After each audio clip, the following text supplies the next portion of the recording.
So welcome everyone to the House of Rohl showroom. I'm very excited to be here. I'm Meg Taylor. I'm the Deputy Editor of Hotel Designs, and I'm the very lucky moderator to be sitting here chatting to these design and hospitality experts. Today we're here to talk about the influence of global trends on contemporary bathroom design, and we've got a fantastic panel here today. So I'll introduce them. So to my left here, we've got Paul Brackley, who's the founder and CEO of Kinsfolk & Co. And then Elsa Connery, 1508 London's design principal, Regional Design Director Europe. Have I got that right? It's a very long-winded title. She's an impressive person, is what I'm finding out. And then Declan Aldridge, who's industrial designer of Victoria and Albert Baths. And Paris Albert, who's an architect and associate designer at 1508 London. And 1508 London, if you haven't seen it already, they have been the fabulous partners of House of Rohl here at the Wow House this year for the principal bathroom. I sneakily had a look earlier, and it does look fantastic. And obviously, after we've finished what's going to be a very interesting panel talk, we're going for a private tour. So do pick the designer's brains. Declan, I know they're using a bath that you've designed, so we've got the right people here for you to tour with. And I think we'll just jump straight into it, because I know everyone's probably desperate to get a peek at the Wow House. And I think we're talking about global influence, so I thought a good question to start would be to ask our panel, where does influence come from? Where does inspiration start? So we've got Paul, who works with hotels. We've got our designers and we've got our product designers. So we've got a really good range of people to pick on. I think he's probably going to hate me for this, but Declan, I'm going to pick on you first. Because we're in the House of Rohl showroom, I wanted to ask, when you look to start designing, where does that begin?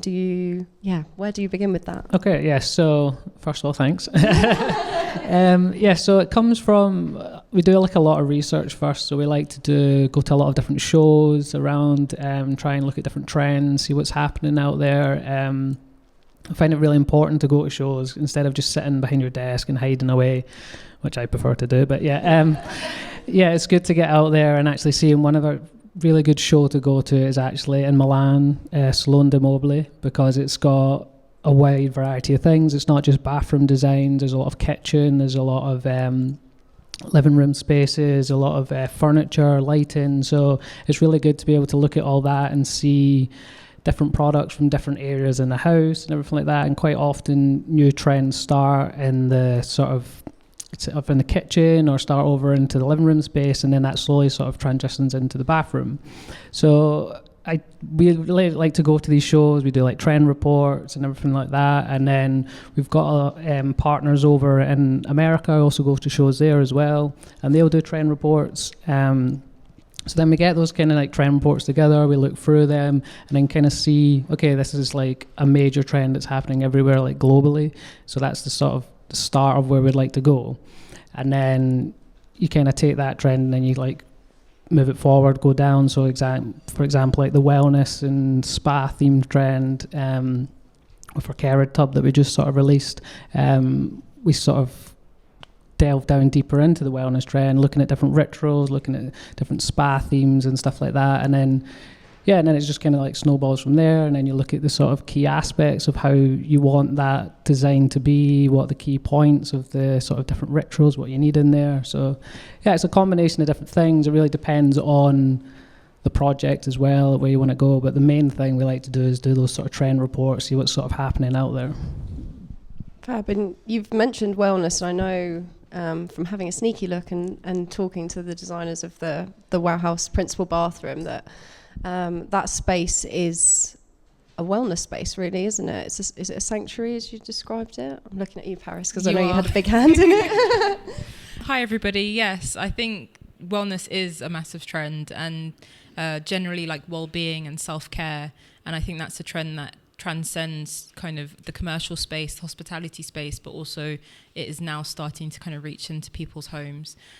So when we're designing in 1508, we tend to design based on like key principles, and those will underpin all aspects of our design. So that can be through, you know, a narrative style of design, or it can be, you know, conceptual and based in different contexts as well.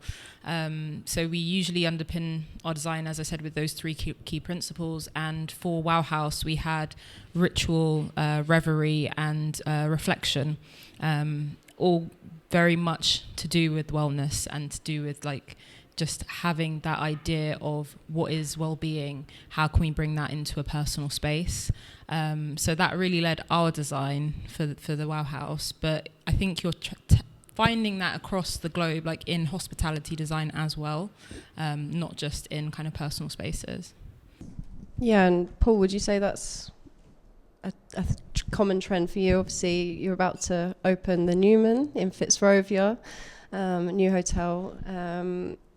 Is wellness a key principle in that founding of the property? Evening everyone. Yeah, absolutely. Wellness for us is a golden thread that runs through everything that we're doing. So you mentioned the Newman, which we're opening later this summer, beginning of the autumn, and that has a whole floor of wellness. But we also, I think, realise increasingly that wellness isn't just a spa, it's not just a location within a hotel. How can you bring it out of that location and make it relevant throughout the whole building? How does that talk to the staff journey and the staff touch points, but also the guest journey? And that then brings in the bathroom as well. So what does that mean for the bathroom and the spaces beyond the spa? And we often talk about, in our company, we talk about what is thoughtful excellence. We talk about a certain amount of restraint, but being authentic, being local. And I think increasingly, if you take a city like London, one of the great international cities of the world, attracting people from everywhere. You know, the North American market is still really important in the upscale hotel sector in London. You've got to really understand, you know, what that international market is looking for. But increasingly, they're looking for hyper-local, hyper-authentic, hyper-relevant connections with a local neighbourhood where a hotel might be found. And then what does that mean for the wellness, the mindfulness, the how the space makes you feel if you're working in it as a member of the team, and if you're staying as a guest or visiting as a customer in the restaurant. You know, it's about making that emotional connection, I think, with people, and I think the bathroom is a really important space to where that happens. You know, yeah, I definitely think. I know when I go on holiday, probably one of the first places I look is the bathroom. Has it got a bath? Is it a comfortable bath? Do I say I often spend a lot of time in there, but if it's got a bath, then I'll be in it, definitely. And I think, I think it's definitely increasingly becoming a space where people spend much more time. People think about it a lot more. And is that a global influence in itself? You know, I keep hearing people saying that, in the UK we have very small bathrooms and we maybe don't prioritise it. Obviously, we're seeing a drive towards people looking towards bathrooms now. Would you say that's a global trend? I know, Declan, as we mentioned, the Kerid, that's a sort of Japanese, Icelandic collaborate. What is that the right word to use? Yeah, so it's for the Kerid tub, it's very much all based around rituals. So we've got the sort of onsen Japandi style, which is that hot plunge, so getting in, soaking, enjoying it, just sort of letting your worries melt away. And then on the other side, you've got the Nordic plunge, which is about getting in, getting those freezing cold water, getting all the benefits from that. And it's like looking at these different rituals, taking them back into your home, trying to get that spa feel. Everyone wants to like relax and enjoy the space and kind of shut off the world. So. Yeah, and how has that influenced the design then? Elsa, how would you see, obviously you're working globally at 1508, how has that influenced the design? Yeah, I think we've really seen a change and a focus, not only in our own studio, but obviously in projects that we're working on around the world, we have the benefit now of working. We have studios in Dubai, in Bangkok, Singapore, Miami, and Sao Paulo. So again, we're covering whole continents in terms of design styles. And there's so many fundamentals to bathroom design, which are common to all, but then there's these just beautiful, subtle changes in each. And again, I think, for Paris and I, having had the benefit of working on some of these global projects across the other studios, we've taken those reference points, and I think you can quite obviously see that in the design that we have here. But that's a very important part for how we design. It's, I think it was such an amazing experience when House of Rohl came to us and said, it's basically a blank slate, which sounds amazing. But then the other part was like, ooh, where do we start? But as Paris said, it's always about taking it back to those base principles. So to Paul's point, I think for us as a company, it's very important that you're designing something that feels of the place as a starting point. But then it's nice to take references, because ultimately, particularly in a hospitality setting, you want something that feels different. You want it to feel different from your own home. You want it to feel special. And yeah, I think that's where we have slightly more fun. Yeah, definitely. And I think, we can see, I think the audience can see the bathroom, a sneak peek of the bathroom behind us. Obviously, you said you were given a blank slate. We are in London. Did that come into it? Was it, where can you point out any direct global influence? Yeah, there are many aspects of the design that are influenced globally, but also we try to underpin everything with a very British core. So, for example, in the bathroom we have the Perrin and Rowe Langbourne collection, and that's forged in Wolverhampton. So we actually got to go up to the House of Rohl factory, and we had a factory tour, which was amazing. We saw the molten brassware being poured and cast, and it was a really kind of enjoying the craftsmanship of it, which was an amazing experience. And then also the stone on the floor is the Swallowdale fossil by Britannicus stone, and that's like a 350 million year fossilized stone that's found in Durham. So again, another British supplier. The mirrors are by Novocastrian, and they're hand kind of crafted in bronze, and we have artwork as well by Paynes Gray. So we have a lot of British suppliers. But then to speak to our global influence, we wanted to take aspects and inspirations from other areas of design. So you'll see a lot of Middle Eastern trends that have, the tiles on the floor. They're sourced in Vietnam, and we have really cool plays with like light and shadow, architectural interior design details, and those are kind of inspired by like our Middle Eastern offices and some of the projects we've worked on there. So we really wanted to try and bring all of these layers into the design, and you'll see that when you go down, but layers through color, through texture, and even though it's quite a minimal space, you'll see that it feels quite rich and it feels quite inspiring as you step in. So we really kind of enjoyed that aspect of it. Yeah, so you don't have to paint it in Union Jacks to make it London piece. It's a little bit more subtle, just about. just. And can I ask, at 1508, how do you collaborate between studios globally? Then you're talking about working or being inspired by those studios. Is that commonplace? Would you find that in a lot of other studios, that they sort of bounce off each other across the globe? Yes, I think so, and not just because of the practicalities of resourcing these projects across multiple offices, but I also think it's one of the things that attracts the talent that we have in our studio, is the opportunity to work on, particularly in London, some amazing private residential projects, usually here, and then also hospitality projects, which could be in Dubai, it could be in the Maldives, and work with some amazing, amazing brands. I think it's, as I said, it's something that inspires our team, and it also means that when you're collaborating, you might have a couple of the team based here in London, a couple of the team based in Singapore, but it just means that there's such a fusion then of design styles and approaches to narrative and that, and I think it really adds a richness to the design. The time zones are a bit challenging, but yeah, no, it's a great experience. Make it work. And Paul, in the hotel landscape in London, how do you bring that global influence in? So you're in London, you want to make it hyper-local. Obviously, you're catering to people that are coming from all over the globe. They might have different expectations of what luxury means, what hotel stay means from around the world. How do you go about balancing that? Well, I think you have to start by understanding what the minimum operator requirements are. And then, so, in that luxury space, if you look at the bathroom, the bedroom, for example, what do you need to put in there? There's a lot of still old, unrenovated bedroom stock in London, old bathroom stock, with showers over baths, etc., etc. So when you have the opportunity to bring a sort of clean slate to it, what would that look like? So it's no longer necessarily having the bath. It's having a beautiful, capacious walk-in shower, and only the bath if there's space. Because I think people's habits have changed when it comes to how bathrooms are used. But for us, it's really understanding what the international traveller wants. And increasingly that's around this authentic, highly personalised experience.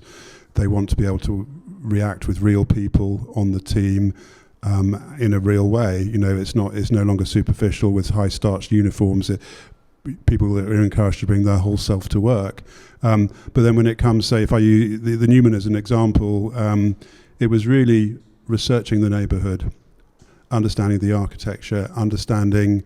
We're blessed with such a lovely neighbourhood there for the Newman, understanding the local characters that have lived there over the years, the stories that have been told, the engaging with the local residents and community. So for us in Fitzrovia, it was talking early on to the Charlotte Street Association, the local bid.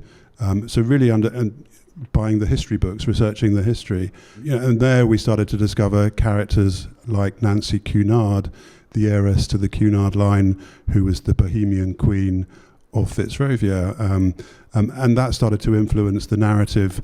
And when we appointed the interior designers, Penal and Ritchie from Linden Armand, they totally got what we were trying to achieve with this particular hotel.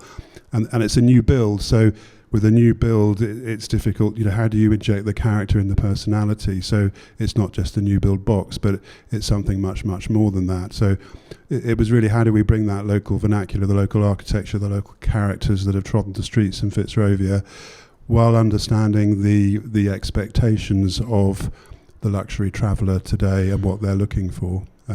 So if you take the bathrooms, just as an example, there's the Langham Court Hotel around the corner, which is a 3-4-star property, but it has a beautiful listed facade, and the tiles, the handmade ceramic tiles for the bathrooms at the Newman, are inspired by the listed facade of the Langham Court Hotel. If you look at the vanity units in the bathroom, they're all taken from a solid block of marble. And sculpted with the influence of a balcony found at Shropshire House in Fitzrovia. So you can actually draw the comparison to the balcony to the vanity and how that's been interpreted into the space. But all of it's very relevant and authentic, and we hope will be very well received by those international travellers. And in fact, our sales director is currently in LA selling to the luxury travel agents. It's going down very well. So we've still got it to prove, though. Yeah, I'm dying to get a look round. I'll be there in July, I think, knocking on the door. So it's, I suppose, if people are coming to London or coming to a place, they want to experience the locality as we're establishing. And in doing that, I'm guessing from what you're just saying, it comes from the history, from the craftsmanship. It doesn't necessarily, as I crassly pointed out, have to be covered in Union Jacks, but it can be that craftsmanship. And I think, Paris, you touched on that with this bathroom that you're exhibiting. We're sitting here in a beautiful showroom full of products that are crafted in the UK, and actually that's how you bring the or concentrate the global influence, but keep it authentic to this. Yeah, I think it's about taking those influences and reinterpreting them. I think, it's easy to kind of copy something exactly, but it's when you're influenced by it and when you almost breathe a new life into it that gives it a new story, and it's almost like you're continuing that thread. It's like what Paul said, it's not an exact copy of the facade or the balcony, but they've taken something that was one thing and reinterpret it into another. And I think that's kind of what we try to do as well in the bathroom. Like the kind of Seros bath, for example, is based on a sculpture. So you've already interpreted it, and then we've taken the kind of wave that runs along the side, and we've reinterpreted that into the rammed earth clay on the wall, into the Payne's Grey artwork on the wall as well. So it's always kind of keeping that thread and taking that story through. And you know, people with a discerning eye might be able to make the link, but even if they don't, there's always those subtle sensory nods that you don't necessarily realize, but they're always playing an influence on you. Yeah, and I really like, Declan, I know we've spoken about the Seros bath and the history. Is it inspired by this water outside Barcelona, or the Sea of Barcelona? Have I got that right? Yeah, so basically we commissioned this artist called Sophie Elizabeth Thomas, and she created us 3 sculptures which were based around like nature, around water, about the way the water laps against the sand and everything like that. So it's trying to, so she created these sculptures that have some like beautiful lines that sort of fade in, fade out. There's lovely play on light, so it's like really like a nod to nature and everything. And so yeah, I had to take those sculptures and transition them, trying to use them as inspiration to create some products, but then also try and keep her sort of designs alive within the tub. So that sort of the line work, the play of light. So when you look at it at different angles, the different lines appear differently. You've got nice shadows hitting across it. You've got that flow of like the water going around. And as you said, like, you can see that again in the bathroom space. So you've got loads of lovely curves. It's kind of flow, and there's that sort of nod, and it just kind of helps it all like work really well together. Yeah, and I think we spoke when we did our prep call. I possibly wrongly used the word simple to describe an increasing trend of simplicity, but actually I think we knuckled it down to not over-engineering a design, but obviously, as we've heard, a lot of engineering does go into these designs. Some might say more so. Yeah, I think that's what we spoke about, was actually that in trying to develop a more minimalist or more, what's the word I'm trying to look for, because I don't want to. No, I think it is about a refinement. Thanks, Emily shouting authenticity nice from one, the back. Emily. Yeah. Heckled by our sponsor. Thank you. This is why she was in on the call too. Okay. No, it is about an authenticity, and it's about using materials, I suppose, that in a way that feels authentic, but balancing it in some way, making it also feel innovative. And I suppose that's the beauty of some of the pieces that we can see, and how when it comes, like the clay works wall is something that seems almost quite primitive, but in the way it's used somehow feels very sculptural and fresh. And I think we spoke about this before in terms of, so we are fortunate enough to be working with Paul on 2 new projects here in London. And again, both of them are very much entrenched in that idea of the sense of place, obviously, and the heritage of the buildings and the context. But it's finding, I suppose, a fresh way of using materials, something that feels like it's not overly embellished. We're not reliant on overly ornate or overly articulated pieces. So it's to find that balance between something that feels really unique and really beautiful. And the way to do that is by really using the material to its best advantage. And yeah, obviously you're working together on Paul. Where do you, as a founder, when do you become involved in the design process? Do you have an image in mind? When do you come to designers and say, "This is kind of what I'm thinking"? I'm a hotelier at heart, and have been all my life, all my adult life. So I've always said to myself, I'm not an interior designer. That's why you have interior designers. But you have to understand the market. You have to understand the touch points for a particular project. And what I hate, having travelled quite a bit, in previous roles as well, I hate going into a hotel and you fall asleep, whichever country, whichever city in the world you wake up, and there's nothing that tells you where you are, because it's the brand standard. And we want to be the antidote to that in what we're doing. So this sense of, relevant local place, bringing it all to life through that lens is really important for me. So if you're staying in a hotel in London, you wake up and you feel that you're in London, and beyond that, you feel actually, well, I'm in Soho or Fitzrovia or Westminster. So the two hotels we're working on with 1508 is, the one is in Victoria, SW, and one is in Parliament Square, just close to Parliament Square. So they're within 10 minutes walk of each other actually, but they have their own micro location that we've talked a lot about. And what does that mean? So from that respect, I've done the design guidelines for the interior designers, and 15. We had a short list, I think, of 6 or 8 companies. It wasn't that short, but 1508 really got again what we were trying to do with both of these properties, and they were the obvious choice, not just for me but for the investors. So thinking about, we're talking about global trends, but obviously I'm looking at it from a UK standpoint. Is having that locality, the importance of having locality in a hotel, is that something we're seeing across the globe in different countries? Are different countries wanting to say, right, I'm in Morocco, I want the guest to feel like they're in Morocco? I think it depends on the brand, because as Paul said, there are some brands that have really standardized kind of brand standards, and that will apply whether you're in London or whether you're in Tokyo. It's not gonna, they want to know that they are the brand, and it doesn't matter where you are. But I think what we're finding as a global design trend is that people want character again.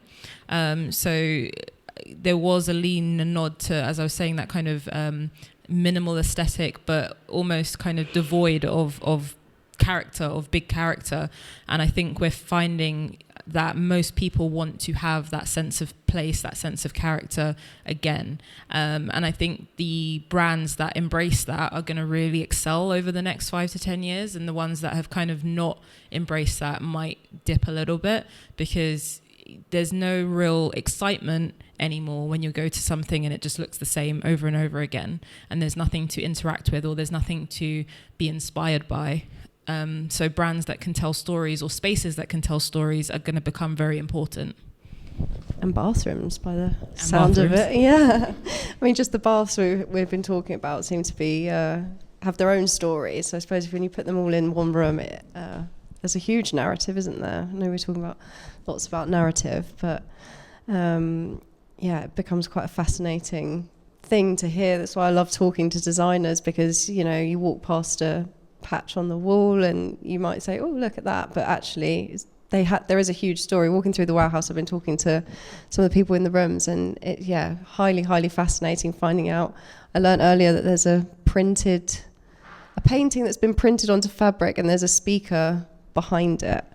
And we never would have noticed. I just gone, oh look, there's a fabric painting. So it's definitely worth speaking to these people. And on this panel, we've got from sort of every point of design, from the product through to the interior and then through to the hotelier. How do you work to translate those stories that we're talking about, those narratives from the product through to the design into the hotel? And from an operations perspective, how do you then relay that to the guest? Well, I think you need to have a story. For some, it's the brand and the brand guidelines, which are the same all over the world. And for us, it's the backstory to a particular project. And then from that, you can develop a narrative right through to the uniforms that the staff wear. We, for the Newman as an example, with the team now, we now have 30 people on board with the general manager to open that hotel. And we talk to them about what it is to be Fitzrovian. So what does that actually mean? It's bohemian, it's eclectic, there's a bit of Art Deco in there, but then what does that mean for the guest journey, for the staff journey, the use of technology? How do you stay true to the design and the backstory all the way through it? So that's where some of the characters we're referencing on the Newman story come to life, like Nancy Cunard or members of the Bloomsbury set. So we've got a modern European brasserie at the Newman Hotel. I'll let you into a secret. The logo is actually written in the handwriting of Virginia Woolf. And we might not tell the guests that, the customers that, but the staff will all know what's behind that logo or the story behind it. Below that, we have the Gambit bar, and this idea of risk and reward, and what that means. So it's very playful. And then below that, we have the spa. Most of the hotel has got quite a strong contemporary Art Deco theme, but in the spa, which is based on a Swedish concept, it leans much more into the Grace movement from Sweden, which was happening at the same time as the Art Deco movement here. And that felt appropriate because it's a Scandinavian spa with the contrast therapies and so on. So that then goes through all the way through to the treatment menu, and then the uniform that the therapists will wear in the spa, so that it's authentic and joined up all the way through.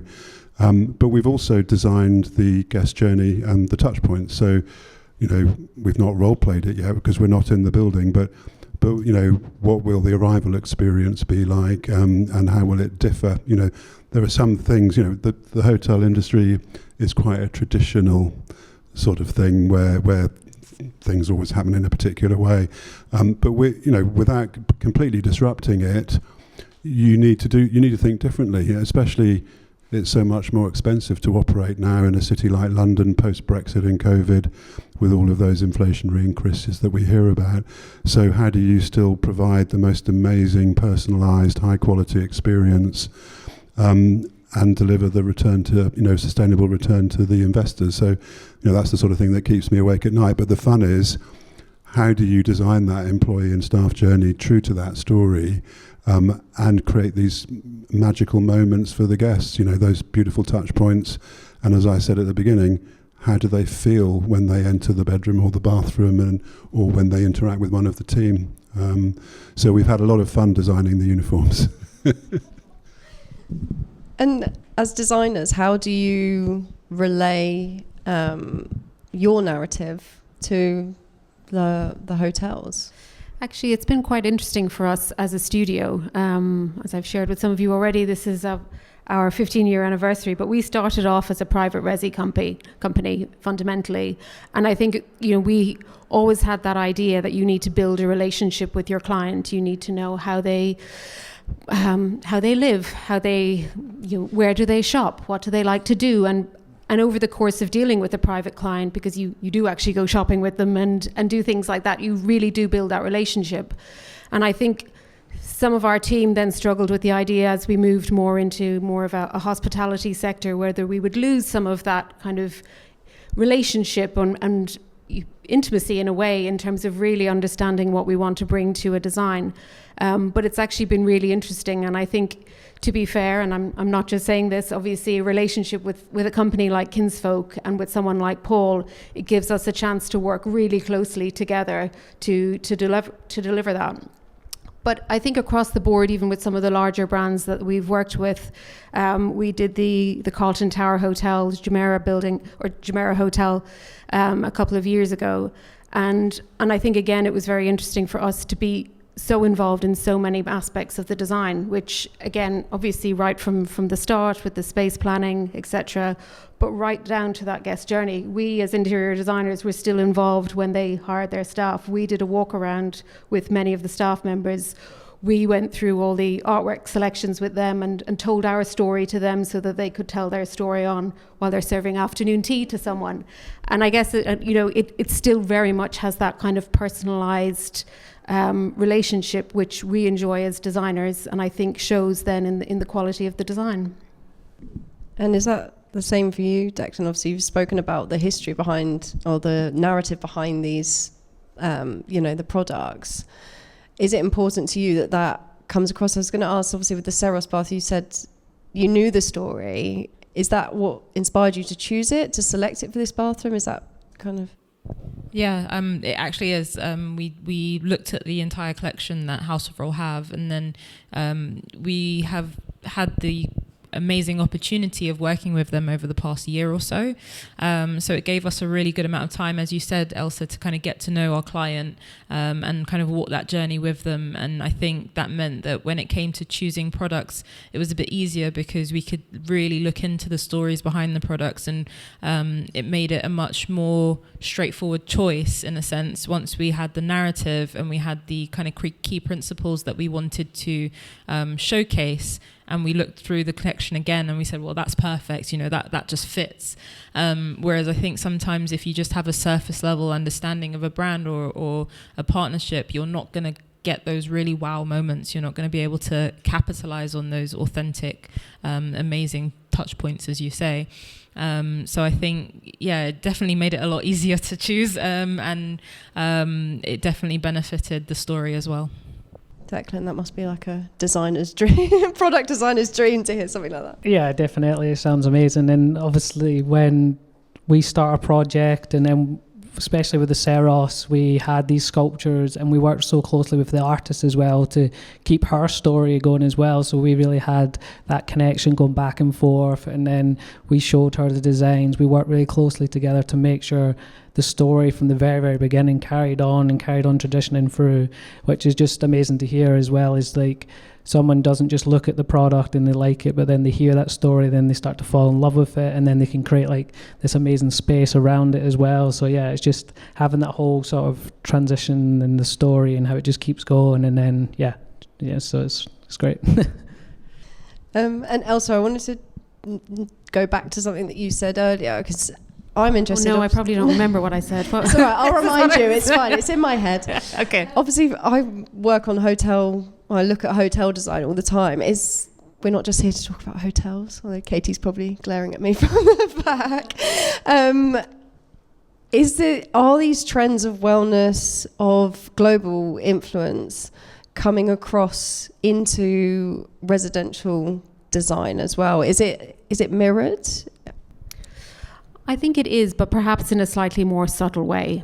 People still want their bathroom to feel like a sanctuary, but maybe not to the same level as we've obviously demonstrated with our beautiful bathroom here, or that you would have in a hotel setting. I think though there's key fundamentals though that do translate, and I think that the materiality still is a very, very important part of obviously we spoke about touch points in a kind of a more general way, but how you interact with literally the touch of that tap. How do you actually use it? I think the lighting is key, and I think that was again one of the things that probably we, again having gone through the journey in terms of developing a concept, realised that what we wanted to achieve would only work if we also really considered the lighting, and we were very fortunate to partner with Lutron and John Cullen to help us develop that. And then setting those different scenes in lighting, because again, that idea of how you use your bathroom through morning and day and nighttime, and particularly in your own home, and being able to create those subtle differences and with the light quality makes a big difference. You want something wow and unusual when you're in a hotel, which is fun, but you want something that is somewhat more enduring in your own home. Can I add to that as well? I was just going to say... What? Just to step on your toes a little bit. We've had the opportunity to be in the room a few times this week, and one of the key things that people keep saying is the lighting is such a good idea. People wouldn't necessarily usually consider having different moods. You might switch a light on in a shower, and you might switch a light on in the bath, and you might switch one off if you're not using it. But to actually have scene settings, so for different times of day or different moods that you're in, people said that they hadn't really considered that before, and that was quite a nice new aspect. And also just kind of the way we've positioned those key moments even if you are doing residential design or hotel design, what people have said that they really like is the idea that they could take one of these key moments and recreate it. So even if you're not taking the entire bathroom, there might be smaller aspects that you really like and you want to replicate. Yeah, because I think just a bit of backstory, because I'm not sure if everyone's seen the room, but there are 3 light settings which represent the 3 the key principles. They are. It's reverie, ritual. So actually, going in the wrong order. We'll do a wonderful demonstration downstairs. We'll do a demonstration. You guys can all press the buttons. It will be great. But it is ritual. Well, our key principles were ritual, reflection, and reverie, and we changed it slightly to revitalize for the shower area because that's what we were celebrating in that moment. Yeah. And so you often hear with the hotels, people go, oh, you want a home away from home experience. Is that not the case then? Before I answer, I just want to say that we've also got 3 light settings in the bathroom. Yeah. And if you add the nightlight underneath the vanity, we've got 4, I think. So, but certainly it's something we're looking to do with our other 2 projects with 1508 as well, because I totally agree. My wife hates me because I'm constantly fiddling with the lights at home. So linking to the home from home, I think increasingly people at home have all the gadgets, all of the smart lighting, in fact, Hive systems, streaming to their TV system, smart speakers, on the technology side, I'm talking now, but we all have it in our daily lives. So there's a certain expectation that's what a hotel will also have, and not very often hotels can be behind the curve with some of this, whereas perhaps more on the design side, in the aesthetic, very much ahead of the curve in terms of what you might have home from home.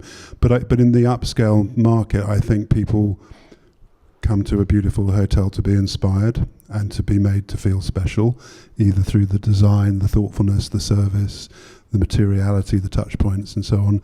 And then they can take that inspiration home. And that's very much with our Wellness at the Newman concept in the spa floor. It's about being able to take the spa home with you as well.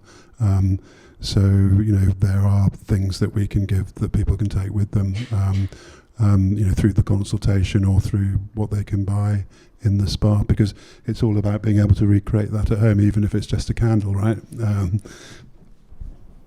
Well, there's certainly plenty of candles down there, thanks to Joe Malone London, which has been another, actually, I suppose, another collaboration. And I think this was something that Paris, when we were obviously designing and we were considering that idea of sanctuary, that idea of spa and wellness, it's how you achieve something that literally speaks to all sensory faculties in a way, and that idea of scent. And I think the more we explored that, and the idea that scent is so linked to memory, and I think that's obviously something that's been part of the hospitality industry for a long time in terms of signature scents with particular brands, and that literally that moment will take you back if you smell that jasmine or something again, and you're like, oh, I remember that from such and such.